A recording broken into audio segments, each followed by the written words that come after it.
Hello and welcome to episode 27 of Mad Dialogue with me, Michelle. And me, Skylar. I hope everybody is doing really well. And as usual, we're going to jump straight into it.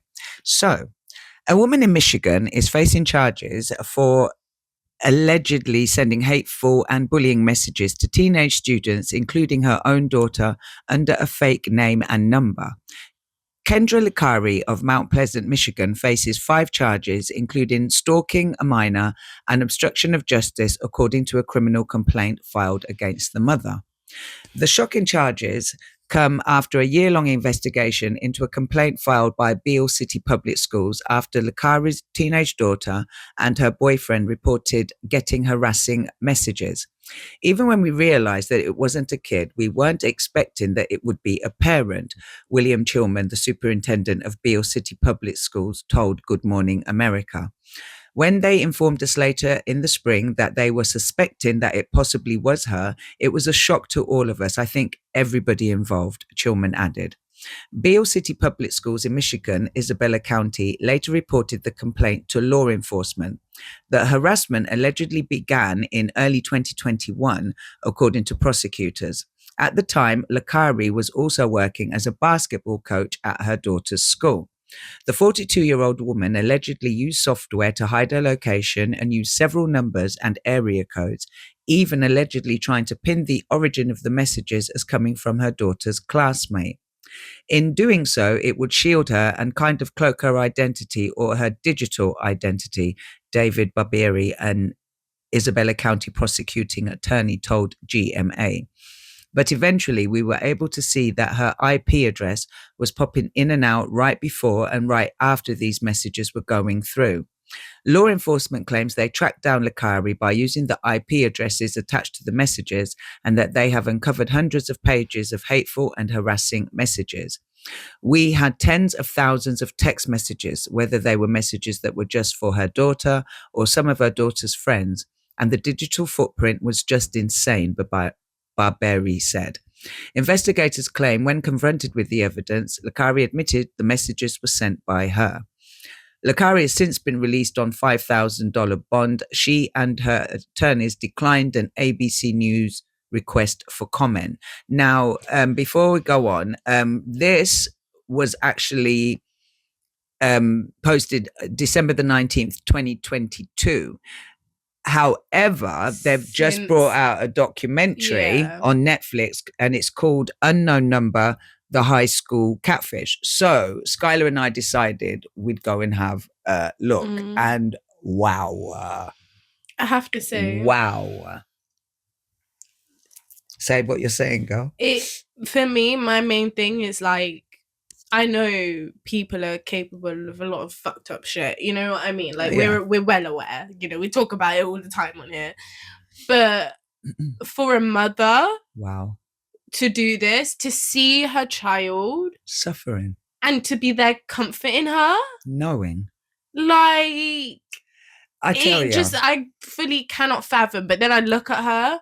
And from just watching how she is as a person, you could tell she's a very insecure person.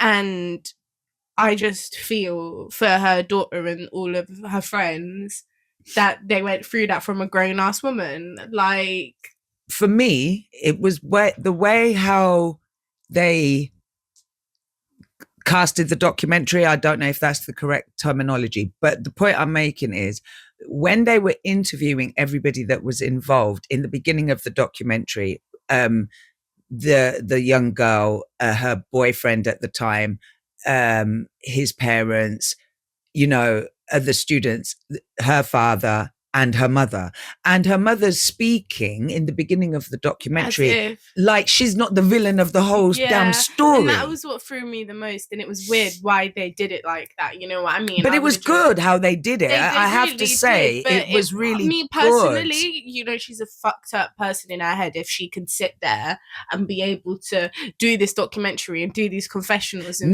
but you see, for me, I'm when you say she's insecure, I'm not denying that part, but she gives very narcissistic. The reason being, is the woman did not want to take no accountability for what she had done. She wanted to say, oh, because I'd lost my job and this and that and the other. So you go and cyberbully children. No, but this is the thing. Now, you know what I mean? It just is, right. Do you hear yourself? She claimed that the first message that was sent was not from her. Yeah. I don't believe that. Yeah, so why did you start then? Right. And so then she claimed that the reason why she started was because she was trying to catch the person that did it. It makes no sense. Yeah, it really and doesn't. even if that was your mindset, what's with all the explicit, disgusting language? Like, you relentlessly made it a mission, or rather she relentlessly made it a mission to antagonize and persecute her daughter every single day, telling her she's an ugly ass bitch and she's going to be lonely. And some of the thing, and there was one bit when she said about the how there was one bit where the boy had been invited to a Halloween party. Yeah. And the girl, he invited her even though she wasn't invited. And she didn't want to go because the girl whose party it was, she didn't really have a relationship with her. Yeah. Calm. The mother then starts messaging her, telling her how he is going to the party and what we're going to be doing with each other at the party. And it was explicit sexual references that she was making. And I'm like, you're saying this to your child. About a child.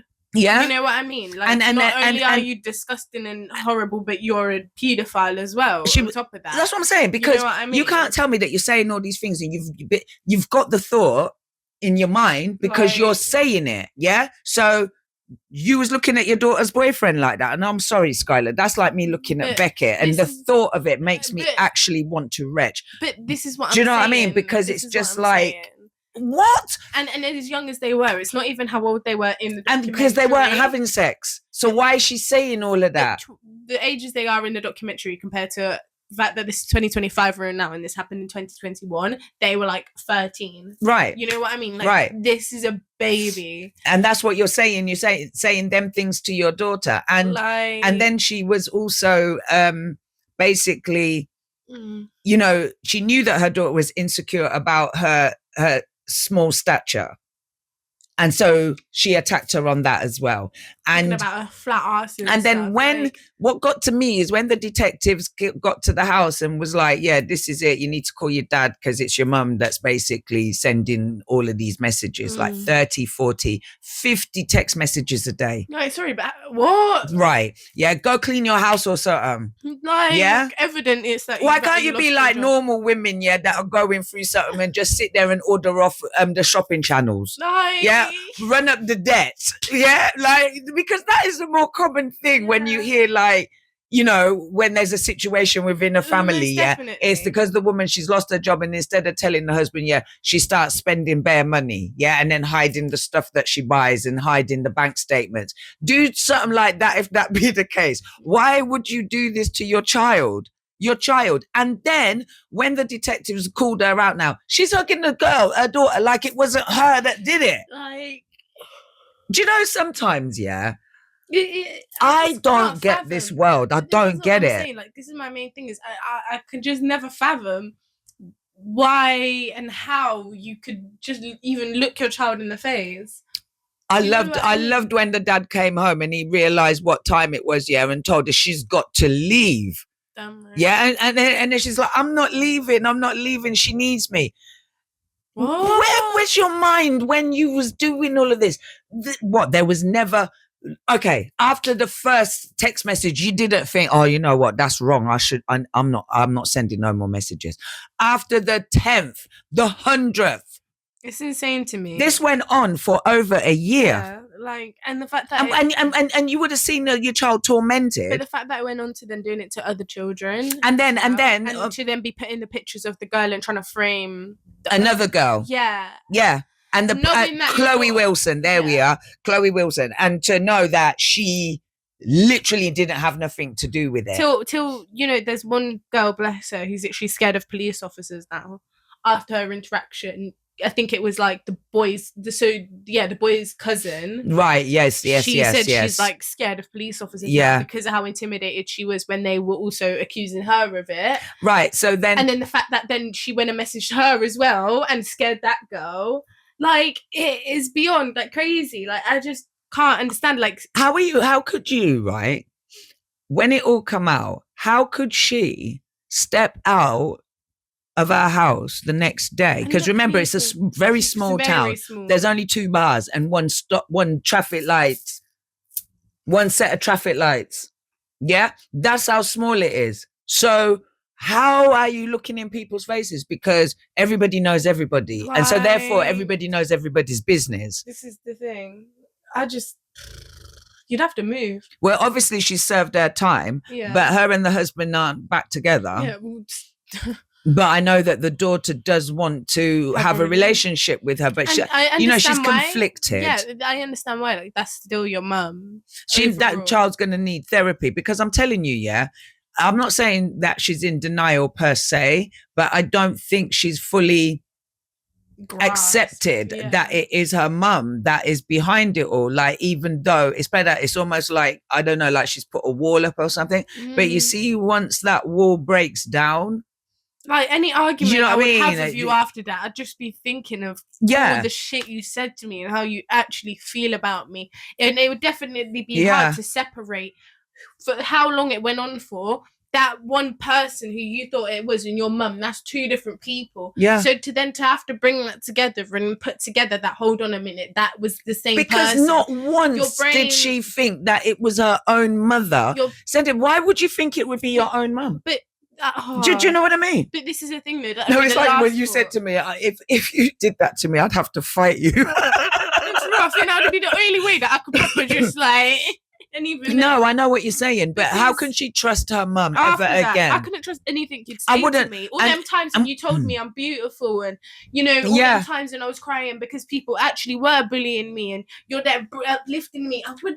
And you got the cheek to sit there and cry in the documentary, like, woman. Like, you could. I just.